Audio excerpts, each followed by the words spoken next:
People come to our countries to vacation because they don't want to be in America. Ay, pobrecito, yo soy español, no puedo cobrar mucho. Shut the fuck up. They want to work with you because you're cool. We are the children of the old world coming back to build the new world. ¿Qué tal? Yo soy Alex Orita, esto es La Corvata y aquí hablamos del negocio del diseño y del diseño de negocios. Y en este vídeo vamos a inaugurar una serie que he empezado en Instagram pero que quiero traer a YouTube, que es el Sistema de la Corvata. ¿Y en qué consiste el Sistema de la Corvata? Bueno, me habrás oído otras veces decir que estoy intentando construir la mejor comunidad de creativos de todo internet de habla hispana. Y en mi misión me he topado con The System. The System es el negocio que están llevando a cabo José Caballer, Keone Chong y Mary Gribbin. El que más te sonará de estos tres es José Caballer, que fue quien empezó The Future con Crees 2. Bueno, antes se llamaba The School, luego pasó a llamarse The Future y ahí fue donde sus caminos se separaron, ¿no? Pero para mí es un sueño hecho realidad estar colaborando con él y que él me está ayudando a construir esta comunidad tan bonita, ¿no? Y su plataforma The System consiste precisamente en eso, en crear sistemas basándose en la estrategia, basándose en los negocios del siglo XXI y en cómo los negocios son co-creadores con su comunidad de lo que va a ser el futuro de cada industria. Keone, por otro lado, yo tampoco lo conocía, lo vine a conocer empezando a hablar con José y la verdad es que es un genio.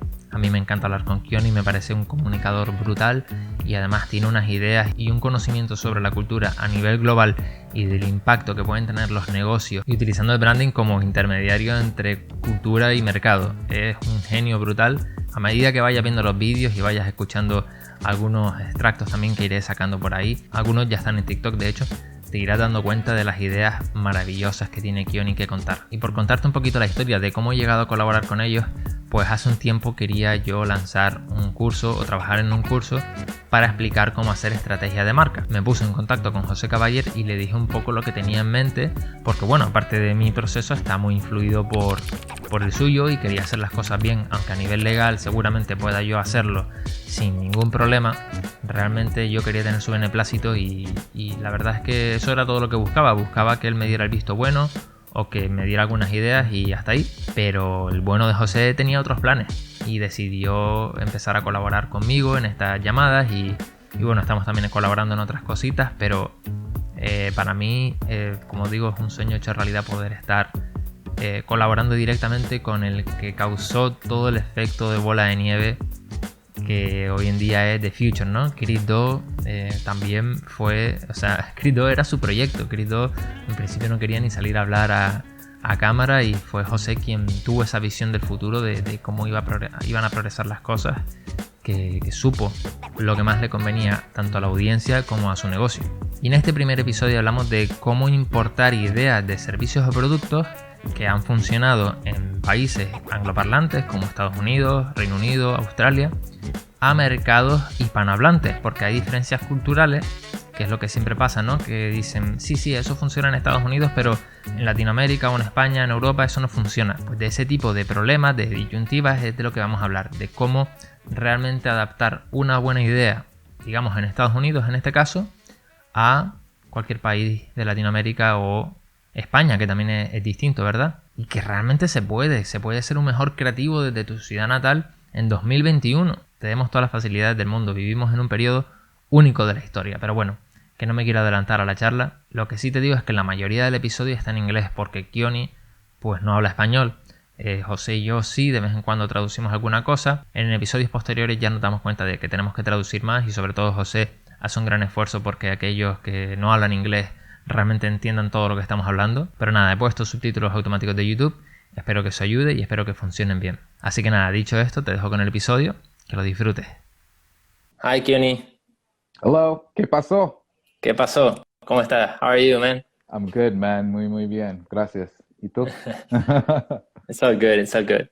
I Awesome, hope it's not a mess because I will try to communicate with you guys in English and I try to speak to the audience in Spanish. I hope I don't go crazy with all this, It's all good. but let's see.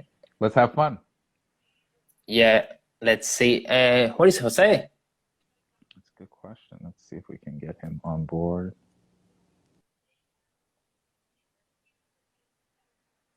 Yeah, he just told me that he was ready, but no worries. Can you hear me? Yeah? All right. I can hear you fine. Yeah, okay, cool. Well, why don't you introduce yourself? Because we have some time until Jose gets here. Okay, absolutely. So I'm a brand strategist. I consider myself a brand futurist and a culture architect. I'm constantly exploring and fascinated by the future of brands and culture and what that looks like for communities. I consider myself an Afrofuturist, which is, I think, a significant distinction from just being a futurist. And what that means is I'm curious on what the future would look like if it was inclusive, right? So, Yeah. If design and fonts that, were, developed and designed in Africa, what that would look like across the world.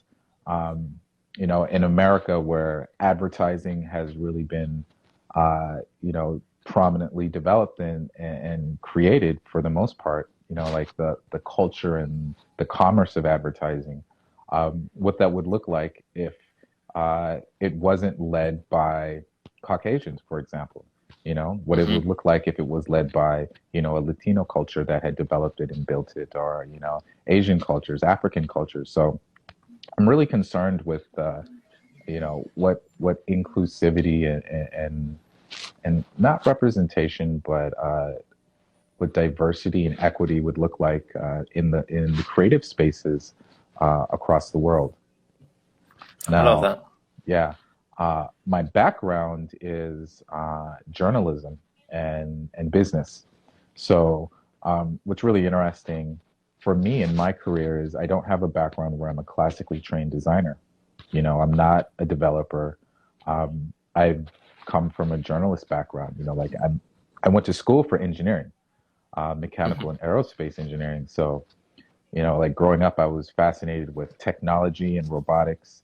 I wanted to work for Toyota in the robotics division. I was really, really fascinated with that. But something really interesting about the way that I was raised and the way that I grew up was, being Jamaican, which in of itself is a very interesting inception point, because in Jamaica you have this incredible variety of culture, right? My father is Cantonese and German, right? Which is a crazy mix in together of itself, but he was born and raised in Jamaica. So, you speak to my father, he has a thick Jamaican accent, he kind of looks like Jackie Chan with the tan, but his whole mannerisms, his entire culture, his values is that of Jamaica. And so in Jamaica, the motto is out of many, one people.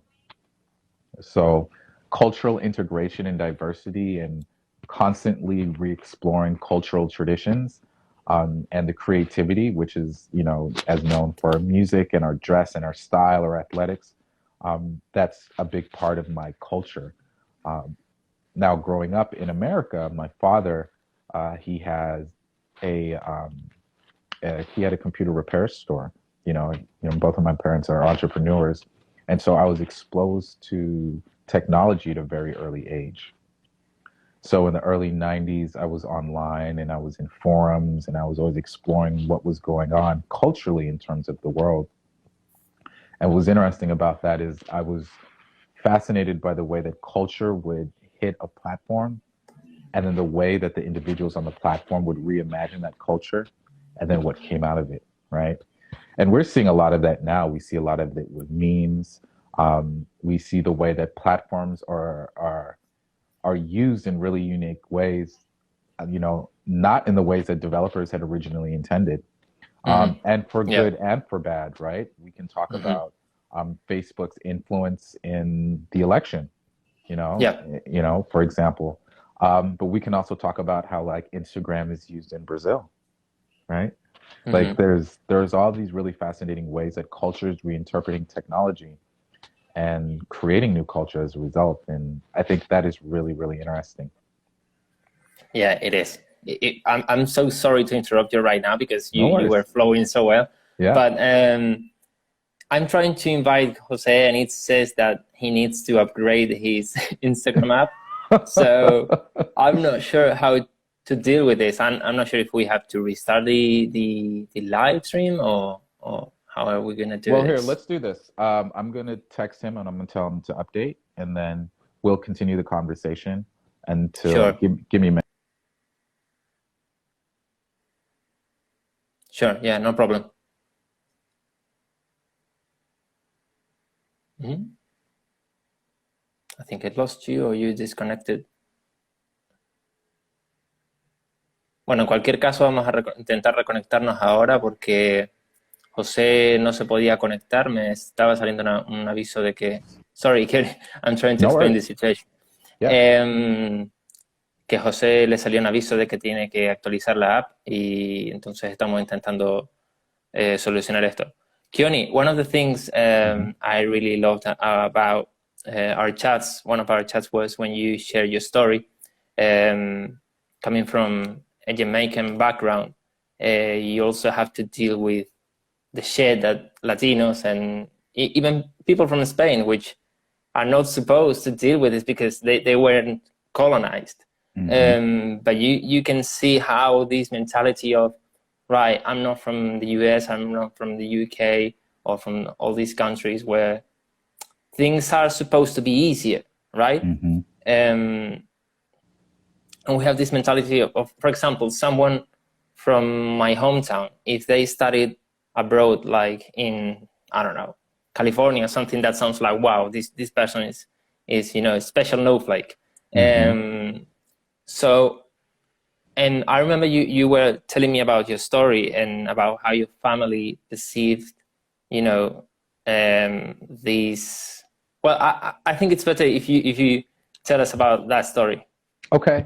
And so I think the story that you're referring to is just my experience with design and creativity as a whole, and whether or not it can be like a legit career. Yeah, exactly. So this is something that is very prevalent among developing nations, which is generally our parents look for us to achieve a status greater than they had. And so for them, they look at the traditional jobs that were that afforded a certain type of social status. So these were typically like very high-end skill jobs. So engineering, lawyers, physicians, politicians, right? These were the individuals that were in the local communities. You're like, oh, hey, look, they have this thing, right? They were almost like better, or like they were more valuable to the community. Now, so early in my career, I'm a natural creative. I'm an artist. I consider myself an artist, even though I'm not classically trained as a creative.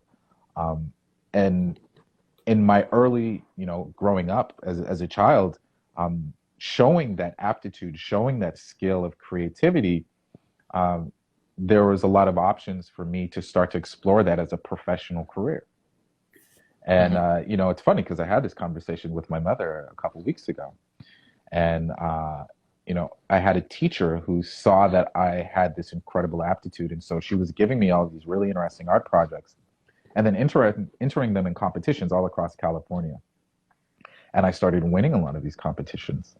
And there was a local fine artist who was like, hey, I'd love to have Keone come into the studio to kind of develop his skill, explore his different mediums. And my mother said, well, unfortunately, artists don't make money. Wow. And this is, my mother and my father came up very, very poor. So for them, education was the key to success. And if you didn't go, if you didn't have multiple degrees, if you weren't engineer, doctor, or lawyer, then you weren't considered valuable or a success. And the challenge is many of them just didn't understand what a potential career in design can be, right? They don't see the Johnny Ives of the world that are creating these powerful products. You know, they're not seeing these incredible fashion designers or furniture designers. You know, the guys that are designing these apps that are building out web platforms. You know, this was something that was very new to them, and that's not some. That was something that was like very nascent in developing countries. Like you don't really see careers in design like that, and so for me, like I kind of had to carve my own path. You know, I left school as an engineer, much to my mother's dismay. And I decided that I wanted to find and develop a career in building culture, whatever that meant, you know. And, you know, I kind of fumbled my way through it. And I started in journalism and then figured out how to get behind the camera, so to speak. And then from there, found mentors in the space. You know, Jose, one of those mentors. So how are you doing, Jose? yeah. It's actually, yeah. Keone's doing great. I don't know if I even need to be here. Aunque para traducirle del inglés al español, tal vez. No, it's okay. I think people are fine with English. I haven't seen anyone complaining yet, but I'll try to translate if Y yo something. puedo hablar en Spanglish. In Spanglish, yes, Spanglish is always a good option. How are you, Jose? I'm awake. I've been awake for an hour. Are you? So, Jose, same thing as I told Keone. I would like to introduce you, but I think you can introduce yourself better than anyone. Ok, bueno, vale.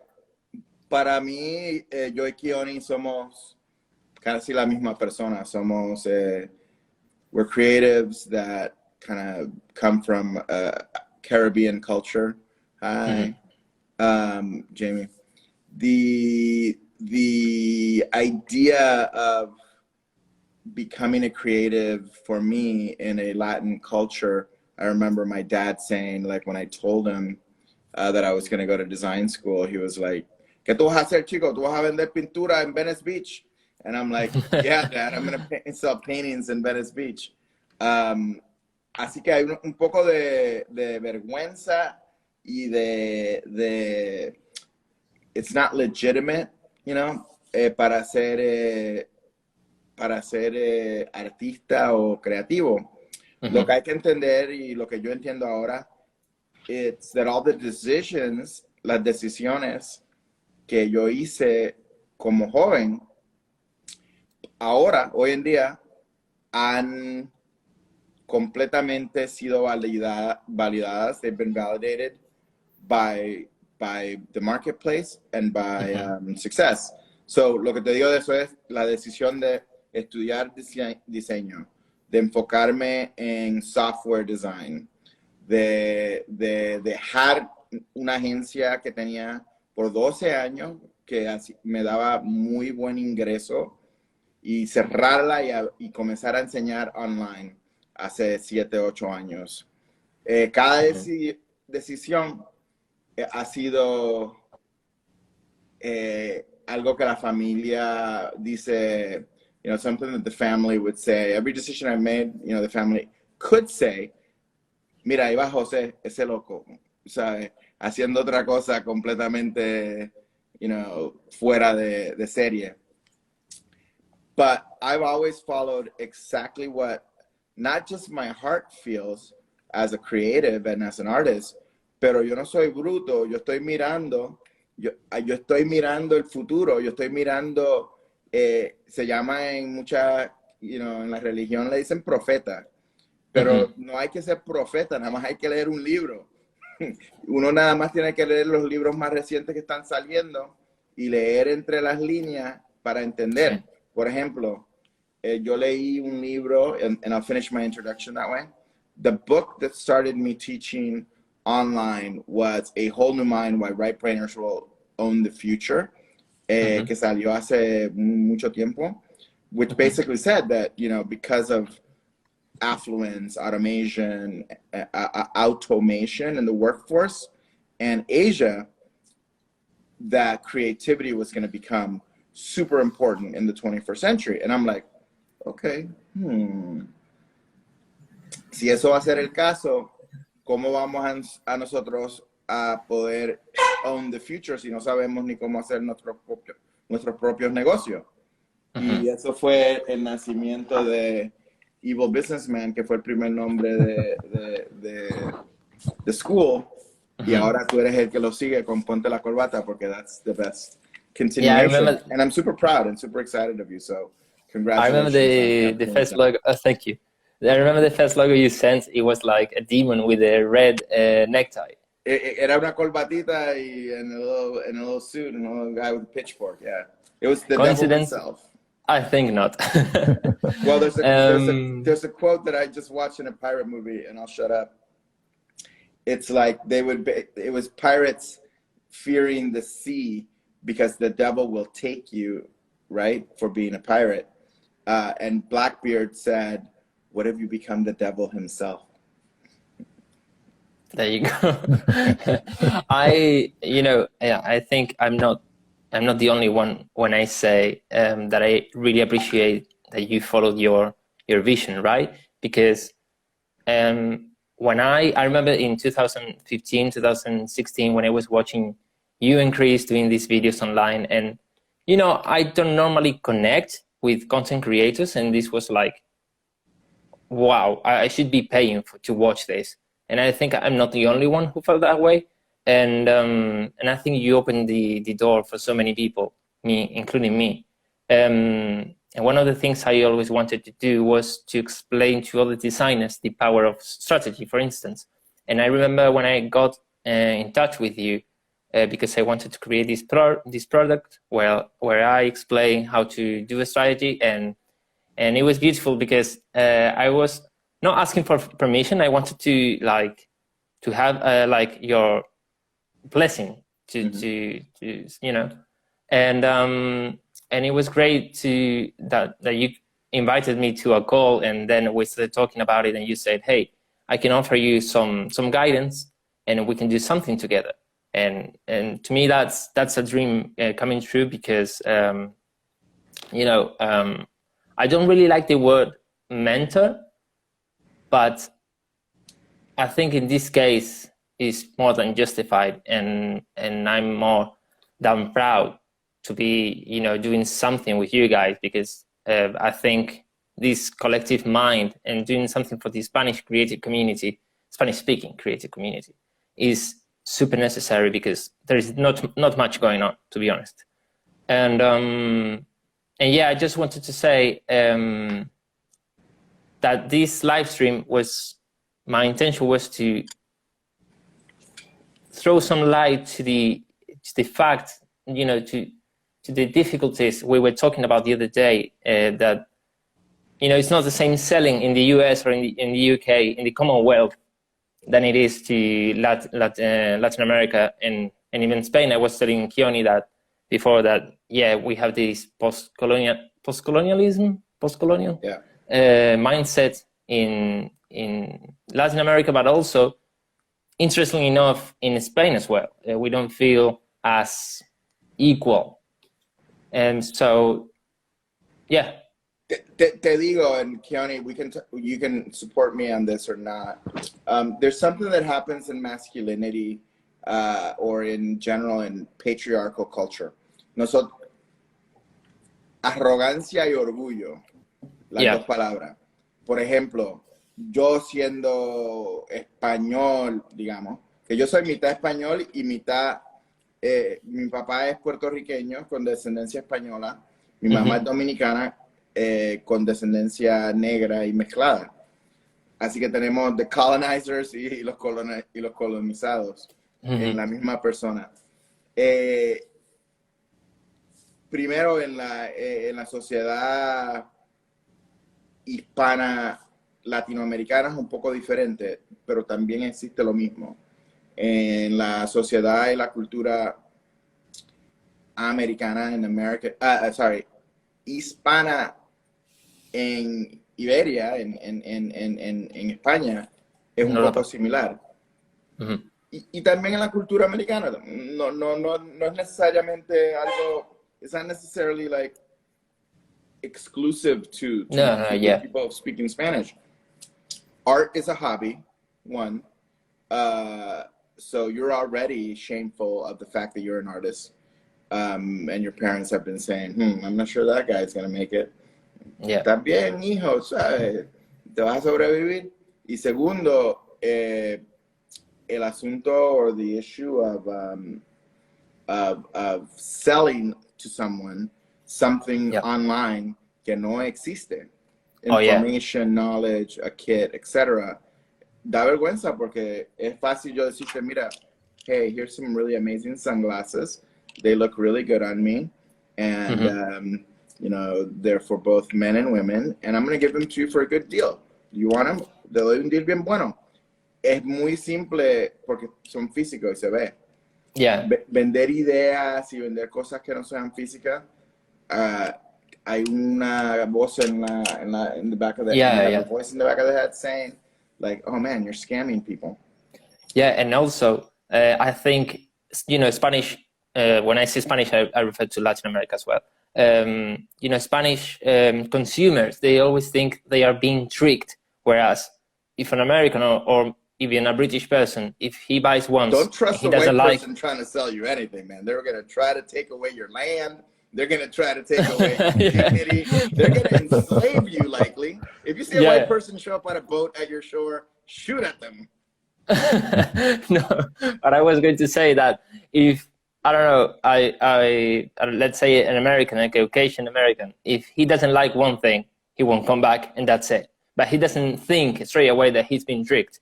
But if you talk to a person from Spain, from Argentina or wherever, and I think it happens the same probably in the Caribbean, Keone, in Jamaica probably, they think, oh, this guy's trying to trick me, to scam me. And I think that's a great wall to jump. Sorry. No worries. You know, so this is what's interesting, and I haven't had the experience of doing much business at all in Jamaica. I've done a little bit of consulting, but it was American companies that had a base of operations in Jamaica. I've probably done more consulting work out of Ensenada, Mexico, with my old business partner. And you know, it's a conversation that we have heavily, which is about, you know, he struggles with trying to convince the client, potential client, the value of strategy and the value of design. And he's constantly having to reframe it in like hard KPIs, meaning like this thing can increase your business by X. Like if this kind of design can translate into X more dollars. The way that I've looked at it is that it's in these developing countries, the economy is developing as well, right? Yeah. So while in America we have this sophisticated understanding of like the ethereal, you know, fluffiness of a digital product or, you know, education online, it's because the culture has evolved to that standpoint, right? In these developing countries, for the most part, they're just understanding the concept of a lot of these things, right? Cryptocurrency is something that is slowly starting to make its way. In America, you know, in Silicon Valley and a lot of the metropolitan areas, like it's a big thing, you know, like people are all on board. There are people that were all on board with Bitcoin 10 years ago. You know, now we're starting to slowly see that start to develop in a lot of, you know, the developing countries in the Caribbean, so on and so forth. And I think it's just a reflection that the economy and the consumers still haven't evolved to that point. What does that mean? Like, what does that mean as a creative thinker, as a creative builder? Like, what are the responsibilities? That means that we have a responsibility not only to educate our potential clients, but to educate the community at large, right? We have to go out into the communities and say, hey, these are viable business models. Look at how it's working here, right? Look at these case studies here. Look at how you can transform your business. And it has to be an ongoing thing.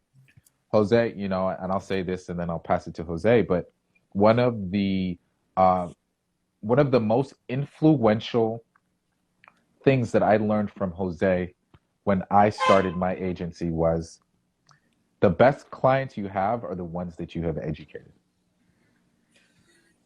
Okay, I will write that down because I'm always saying, don't educate the client. So I will write that down. And No I le will den look into it. información. By the way, that's colonial mentality. That's keep them dumb so that you can take advantage of them. Oh, yeah. So you Yeah, ever definitely. judge, si tú juzgas a que alguien te va a tomar la confianza, es porque tú estás pensando. Lo primero que yo hice cuando, well, I want to stop because that's a really good riff, but Keone, thank you. That is very true. Something that I wanted to say about the issue of what you said, Keone, cryptocurrency, online education, todo lo que es innovación. Algo que from the 60s decían los hippies era don't trust anyone over 30. Yeah. No confíes a nadie que tenga más de 30 años. Y es verdad, sigan eso, lo que decían los hippies. Tu papá, tu mamá, tu abuela, tu tía, tu farando, quien sea, la comadre del vecindario, don't listen to them. Ellos están en un punto de vista que ya ha pasado. Como dicen en Santo Domingo, está pasado. That is to mean you're not cool. Está pasado means you're not cool. Pero lo que tenemos ahora que no teníamos entonces, what we have now that we didn't have before, we have Instagram, we have Shopify, we have e-commerce, we have culture, we have music. Una cultura donde la juventud puede crear todo, la economía. Por ejemplo, mi entry, la persona más importante para mí en cryptocurrency, tiene 29 años. Y es un rey, meaning tiene la habilidad de hacer lo que él quiera y de invertir en lo que él quiera. Y lo que él quiere crear en el mundo es con sus valores, no con los valores de la generación mía o de la generación después, o sea, de mi papá. Así que, just keep it in mind, we have the power now to do whatever we want. So all of the voices in your head, whether it's Magdalena, whether it's, quien sea, papi, y papi lo entiende y él lo sabe y él lo está haciendo. Nosotros somos los patrones ahora. Nosotros podemos colonizar las mentes del mundo usando el equipo y los tools que tenemos. Porque what 47-year-old knows how to use, or what 50-year-old knows how to use, whatever, Instagram and all the tools, y no hay, el barrier to entry ahora es la tecnología y la authenticity. Porque para conectar aquí en este nivel y en esta plataforma, it's a vibe economy. When people get really stiff in front of the camera because it's like, it's going to suck my soul out, oye, Dios mío, me va a coger el corazón. Sí. We're on TV, right? We're not on TV, man. I'm in my house. Keone's in his house. You're in your house. And we're just having a chat. Just be cool. Yeah. I mean, I'm 33 and I remember when internet started, uploading a photo of yours, that was crazy. Yeah. Y ese punto, entonces, que podemos hacer lo que sea, y lo que está diciendo José, es que creo que nosotros como comunidad hispana tenemos el poder para llegar bien lejos. Piensen esto, que the conversation that Keone and I are having is really interesting because I have been online now for 7 years, right? And my inclination, like today I have a meeting and I'm kind of like, I don't know if I want to go to this meeting. Like, what am I going for? And I'm texting my friend in the cryptocurrency space, who's also my partner in our Burning Man camp, which our Burning Man camp is pretty much a transformational playground for millennial, not influencers, for affluent millennial, very powerful people, young people that can change the world. And we're there just to celebrate. But I'm asking him, like, what do you think about this person? I'm basically asking him to vet somebody my age. Like, how do you feel about this guy? Because I'm not sure. If he doesn't like him and if there's something that he doesn't, I'm like, why would I go do business or like go meet with him? Like, he just wants whatever from me. I'm not willing to compromise. Here's why. Because whatever business I'm going to do with him, I'm going to do it with us. Like, I would have Keone help me. I would have And if the person isn't like, you know, if the person can't hang with my crew, why would I want to do business with them, right? And that's okay to do that too. I mean, you don't have to take anything that you don't want. You don't have to say yes to anything you don't want. But el punto in the conversation that Keone and I have been having is that there is the, okay, let's create a product, right?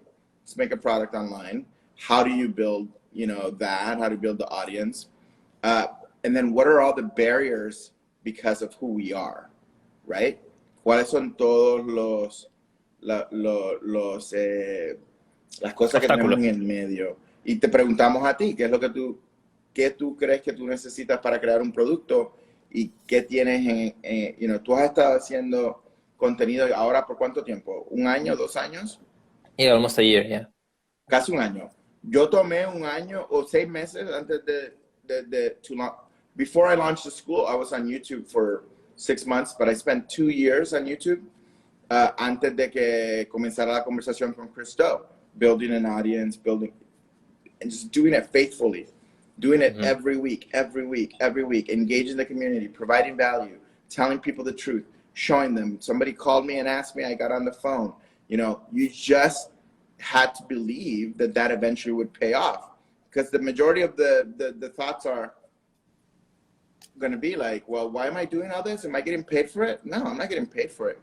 It's, what was it that we were talking about yesterday, Keone, when it was like, you know, how there's people on Instagram and people that are trying to do the business model of creating online products and education, but they don't seem to get traction.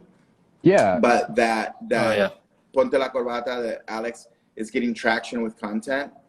What's the difference between somebody who doesn't and somebody who does? You remember? So let's talk a little bit about that, because I think it touches on a couple things, right?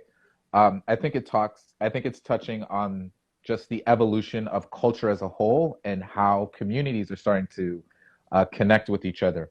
And typically it's been driven by money, right? You are following this guy because he's gonna help you get more money, right? This dude is gonna give you the tactics and you're gonna be able to sell, right? That was an age of globalization, and we've moved past that, because we know that globalization is and dollars is not the best way for us to connect and build real relationships. It's deeper than that. It's the values. It's what we represent. It's our purpose, right?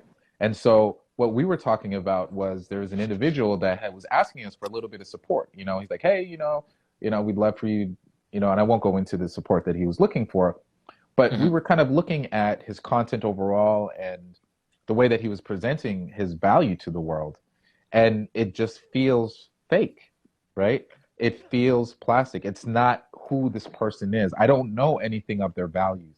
I don't know what they represent. I don't know why they are in the business of why they're in this business, right?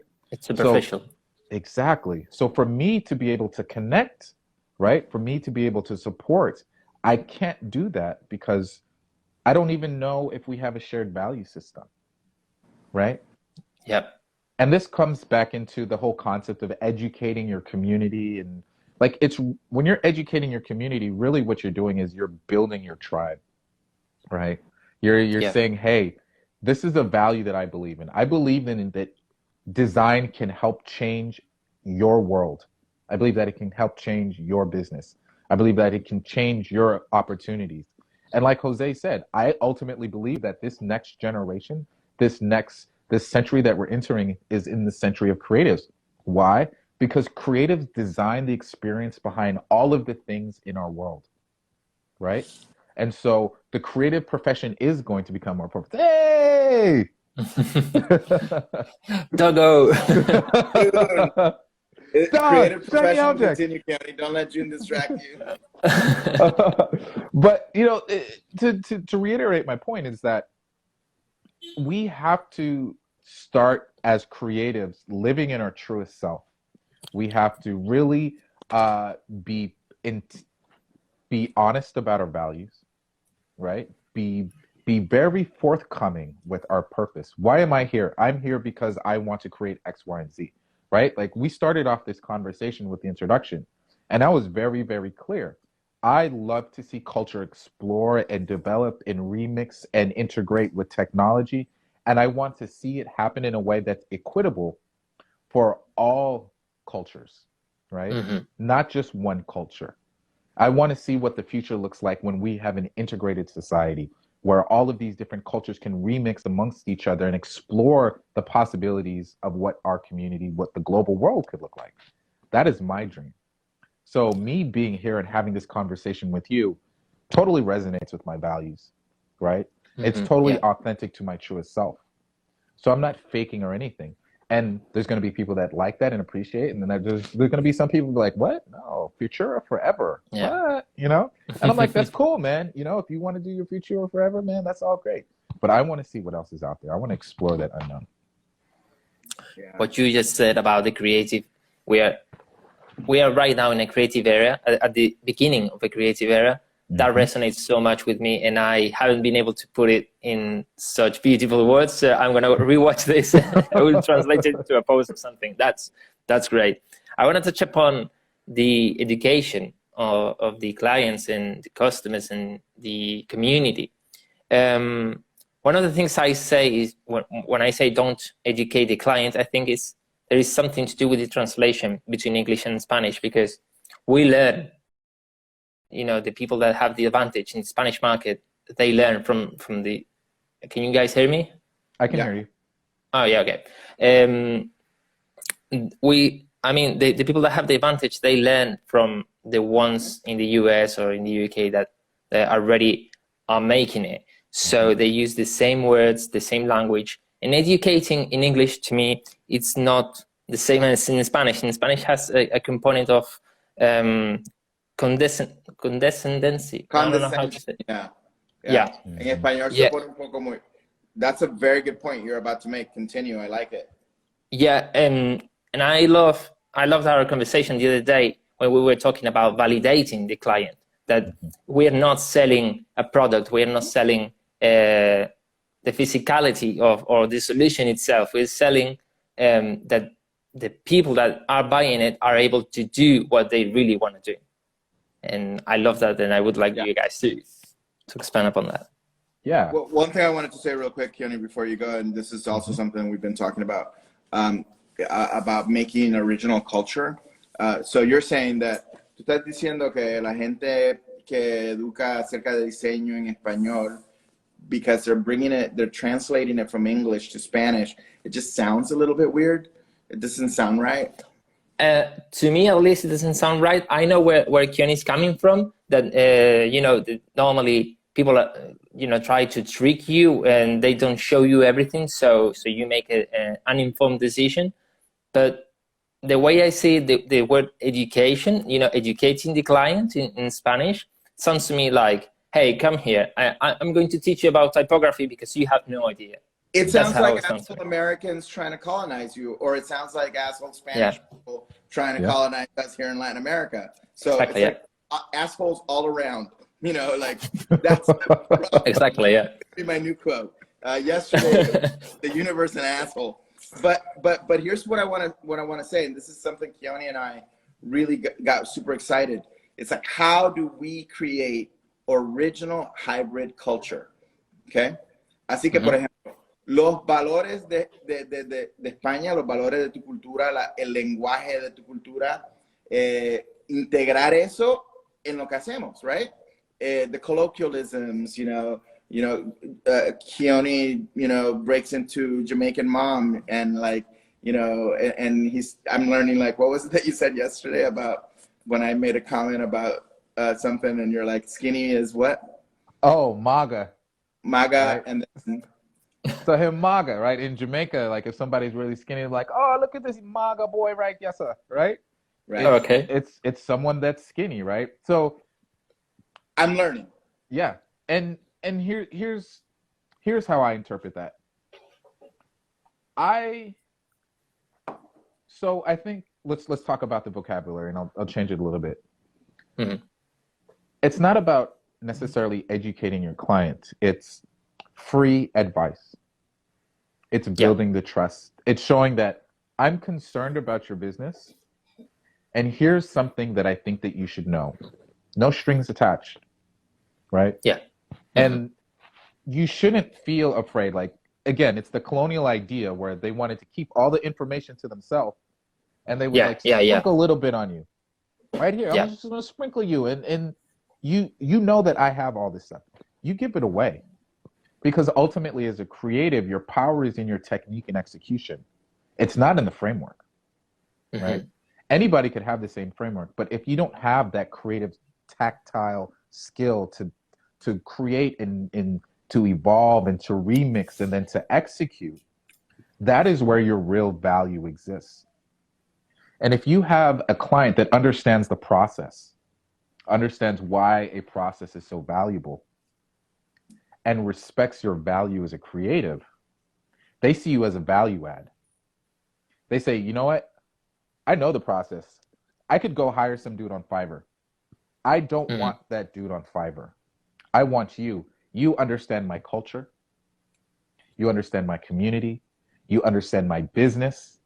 And I know that you care about me. You actually have invested into me, not because you want something out of the relationship, but because you believe in what I'm doing, right?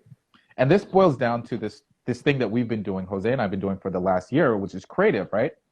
And a lot of creatives are struggling with, well, how do I sell, right? How do I get more clients? How do I scale upward? Well, the answer is to start with yourself. It starts with your values. It starts with your purpose. When people see your purpose, when they see what you are here to do, they say, I need to have someone like that in my organization, no matter the cost, right? We've talked about a little bit with Jose's experience with the last rebrand with EO. The CEO sought him out, right? He could have chosen a whole bunch of dudes that could have executed. Oh, I want the perfect, design and this, that, and the other, and the perfect alignment and so tactical. There are so many skilled dudes out there. Yeah. It wasn't the skill. It was the value and purpose that aligned within the organization that was like, yo, we need to have you in our organization leading this charge because I know what your purpose is. I know why you exist. I know what your values are. And that is what I need. And this whole brings into this whole conversation of our shift from globalization, which is I want somebody because I can make more money, to I want somebody because they can make our brand, our culture stronger. I can make it more resilient. We're in an ever-evolving world. Technology, platforms, culture, right? Incumbents, all kinds of competitors, they're all over the place. There's an article that I shared yesterday. Apple has the highest level of brand loyalty of any brand right now, right? And there's a very interesting reason why. And I've said this time and time again. It's because Apple puts their purpose and their values into their culture and their products. Definitely. Right? It's, I had an argument with a guy, about a month ago who's in the advertising space. And he's like, we sell emotion. We create something that we put emotion on it and we sell it. And the argument that I had is, I was like, that's completely wrong. You should be selling your purpose. The emotion that you have is the passion. It comes with your purpose. It's not something that you add after the fact, right? You don't design the car and then you say, okay, I'm going to make this car really exciting now. No, you can't do that. You can take a hoopty and you could put rims on it and a body kit and all that, but at its core, it's still a hoopty, right? Now, if you are passionate to design an exciting car from the design concept, from the inception, the idea is like, oh my gosh, I have this incredible idea for this exciting car. The car is going to be exciting from the get-go. You don't have to add rims or body kit or anything. It is in its truest nature, in its original form, exciting because of the passion, because of the purpose and intent to build something along those lines, right? Yeah. And so, I think a car might end up being what was that, Jose? That it might end up like you end up designing, like, it's like we don't need more cars. We just need to get around, right? Or transport. When it comes from the inside and when it comes from truth, you're able to design solutions that are the right solutions versus keeping on repeating what we've been doing in the past. Yeah. And you know, there's a couple. And I want to shift a little bit to like this idea of a product. If you want to create a product, what product would you create? Because this conversation has given me a lot of interesting ideas. La razón por la cual, y esto es un poco de un secreto, así que me voy a acercar al Bad place for a secret. appropriate to ser un secreto. How many of you want to hear, you know, a secret? ¿Cuánta gente pueden oír un secreto? ¿O quieren? I know I want. Okay. Exactly, lo que está diciendo José. Stop being driven based on money and focus on values, education, and to serve others in the best way. Money will follow, but we need to maintain passion to our design. Yeah. Lo que pasa muy a menudo es que en el apuro a entrenarse uno a entender el negocio y cómo hacer venta, cómo ser mejor como un negociante. Lo que yo hice cuando estaba channeling Evil Businessman, el secreto es este. El secreto era que yo aprendí esas cosas, pero no sacrifiqué quien yo soy y la creatividad y mi espíritu y cómo yo me conectaba con la gente. Porque al fin y al día lo que la gente compraba era a José Caballero, porque él era una persona auténtica, porque él era una persona cool, porque él era una persona que se iba a dedicar a tu trabajo. Y yo tenía otra gente, yo estaba colaborando con alguien que me ayudaba con venta, a alguien que me ayudaba con proceso, a alguien que me ayudaba con user experience, a alguien que me ayudaba con todo. Mi gift o mi talento es co-creación, mi talento es comunidad, mi talento es aceptar a las personas alrededor mía que son diferentes y dejarlos hacer lo que ellos hagan. ¿Sabes? Que no, yo no puedo, usted, mira, aunque sea un negocito pequeño de freelance, o aunque sea un negocito grande como agencia, o aunque sea una empresa gigantesca vendiendo productos de educación online, no importa cuál, lo más importante y el reto más difícil que cada uno de nosotros vamos a tener es la habilidad de dejarnos, o sea, dejar el ego, dejar el leave ourselves who we think we are, our identity, not just behind, but not change it, just stay true to yourself, and collaborate to learn and to understand what it is that you need to do. So that's something that we also were stripped of, nos los quitaron, because during colonization and the 20th century mindset is to divide, you know, and the people so that you can then and then the way they divided us was through greed. It was like, I'll give you, you know, this if you betray, you know, your own people. So as creatives, we've been separated by, you know, and it's not because as creatives, there's no conspiracy against us as creatives. That's just how the 20th century has worked. You know, get what is yours. You know, you too deserve. Even Christianity has been selling us a lie, which is like, everyone deserves their own kingdom and you deserve wealth and you deserve this. And I'm like, or you need to suffer before you earn. Right. I'm like, who the heck who came up with this bullshit? What at the end, if we take anything away from this talk, and if we want to move into the future to create new ideas and new products, 1, be yourself. 2, make whatever you make clearly be something that delivers value to whoever you're making it with, that meets somebody's needs, not values, but value. Por ejemplo, define who your customers are and their needs, and focus relentlessly on, am I delivering value to you?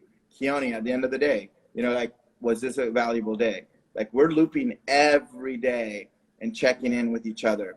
How are you doing today at the beginning of the day? Like, we're just ensuring that the karma loop is always there, that we are listening, that we're delivering. And then the third thing at the end of the day is to be clear that this is it. There is no other opportunity. This is the best conversation Keone and I have had in the last 2 weeks. We're walking in downtown and we're like, how do we teach confidence to people? How do we like teach them to be pirates and know how to sail the wild sea that is life?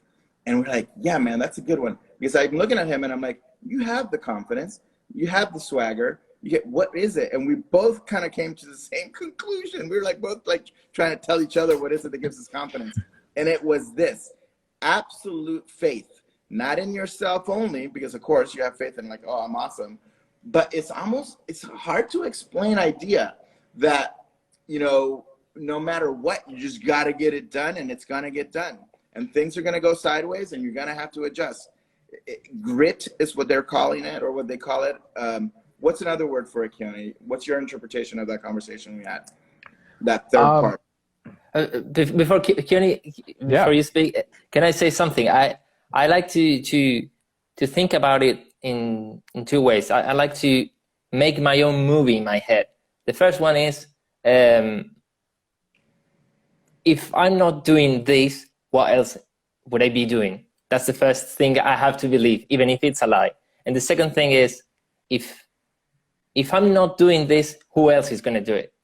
And, you know, probably many people could do something similar to La Corvata, but I have to believe that no one else has to do it. And there's where my confidence comes from. Sorry, Ken. No, and, you know, I think that's a great way to start. You are driven to do this. This is your purpose. You see yourself in this movie and you're like, this is what I have to do. It's not a question of can I or should I or maybe. I have to do this. Yeah, and I know. In that purpose, in that confidence, the more that you do it, the more that you build confidence, right? They say that the best way to build confidence is actually through action, right? Oh, yeah, so true. You know, in my family, you know, my mother is what we'd consider the tiger mom, which is like every day, like we were up at 6 o'clock, we're doing stuff constantly every day. You work hard. Jamaicans, you know, we talk about we have 2 or 3 jobs. Like that's a real thing. You know, Jose and I were talking the other day and he's like, you're kind of flaky. And I'm like, yeah, you know, I am. But you know why? It's because I try to take on too much stuff. You know, I wake up in the day and I just have. And it was flaky in the FUTURO assessment, like sense, not in the negative or pejorative sense. It's like you have a lot of like, woo, woo, woo, woo, woo. It wasn't a bad thing. We work hard, but we're interested in a lot of things and we do a lot. Yeah. Yeah. And it's okay. Creative people are creative. It's either genius or madness. Which one do you want to choose? You know, anyway, continue. And it's all a matter of perspective. It's all a matter of perspective. All a matter of point of view. All views are subjective. So yeah, that's this is a good conversation. I'm enjoying it. Yeah, man. You know, and to that point, right? The people that are generally thought of crazy, it's because they were ahead of the curve, right? Everyone thought Picasso was crazy, and then 50 years later, they're like, "Oh my God, he's a genius." Yeah. Right? As Steve Jobs, you're crazy. What you're gonna take this technology from Xerox called the mouse and a Windows system? You're crazy, right? It revolutionized technology. We all use it, right? The iPhone, you're crazy. There's no way. You're going to have a device without inputs? No physical buttons? What? It's the de facto standard. You're right? crazy. You're going to teach online and Ponte la Corvata is going to be the name of what you're doing? Like, that's horrible. I don't want to put on a tie. I'm quitting. Guys, we have like 3 minutes. Yeah. Y si alguien quiere hacer preguntas ahora o en inglés o en español, es el momento porque ellos están ocupados esta mañana, tienen que hacer ahora una sesión o tienen trabajo y así que aprovechen. Guys, I am enjoying this so much. It's such a pity that you have to leave in like no time. We can go another 5 minutes, but yeah, we do have to. I'm so behind on all my shit. Oh my God. Yeah. Welcome to the team.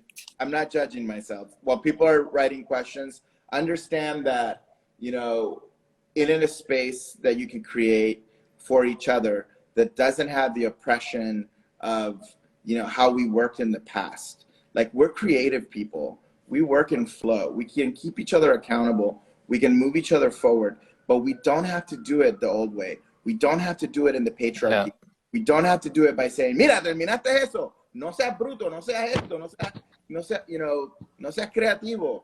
You have to accept and love yourself. You have to be kind. You have to be, you know, everything is going to get done. Everything is going to happen. You just got to keep on moving forward. We, as creative people, need a very different container than the containers that were created in the past. Ponte la corbata, the school, now the system. It's all about trying to create ways for us to co-create in new ways with spiritual principles, with human principles, with, you know, post-colonial mindsets, with the understanding that just because we're from the Philippines, just because we're from Jamaica, just because we're from Panama, just because we're from Spain, which is used to be an empire, now it's a little island that's beautiful, and I would escape because I've never been there and lived there forever, or wherever it's that we are from. We are special.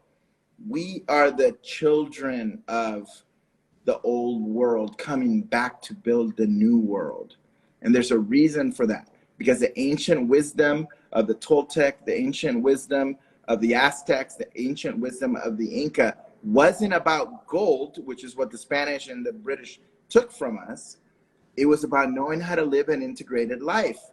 The real gold that you could sell if you're in Latin America, the real gold that you can sell if you're Pape, the real gold that you can sell if you're Keone is not like just how to be better at business as a designer.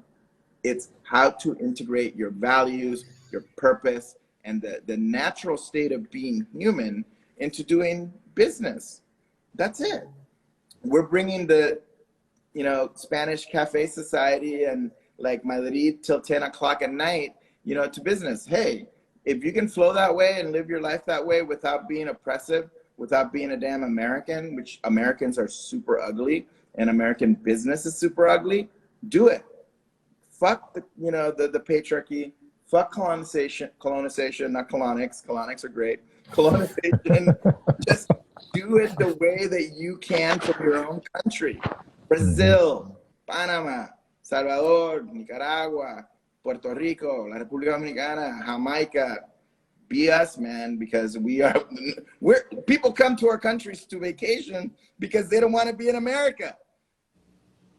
It's real talk. So, that's real talk. Being like, ay, pobrecito, yo soy español, no puedo cobrar mucho porque mira, ellos son americanos, yo no fui una agencia. Shut the fuck up. That's exactly what they want. They want to work with you because you're cool. All right, now I'm cursing a lot, but that's okay. But that's it's okay to be from Argentina, and it's okay to be from somewhere else and not be an asshole. I don't have anything to add. So I will leave this, right? And, you know, I am fascinated by creativity. I'm fascinated by artists. And this is for all the designers, all the creative thinkers and builders out there. I had this conversation with my business partner, and he struggled with he felt like he had a burden as a creative. And this is what I used to tell him. I was like, dude, creatives are like angels on this planet, right? Literally, manos de God, right? You take an idea, a feeling, a value, and you use your hands and you bring it into this material world. You're literally creating something from nothing. You're bringing light into this world. And that is a power. That is a superpower. And when it is aligned with your values and when it is aligned with your purpose, the impact that you can have on this world is magnificent. You are incredibly powerful. And designers and creatives, you guys are going to determine the next set of evolution in humanity. Right now, it is being built. And yes, you may feel challenged by not having the right client, you know, or maybe your skill hasn't really fully matured yet, you know, or you're still dealing with the confidence of it. And it's about taking one step, one action. It's creating on a daily basis. It is about giving the advice and the value that you know freely, right?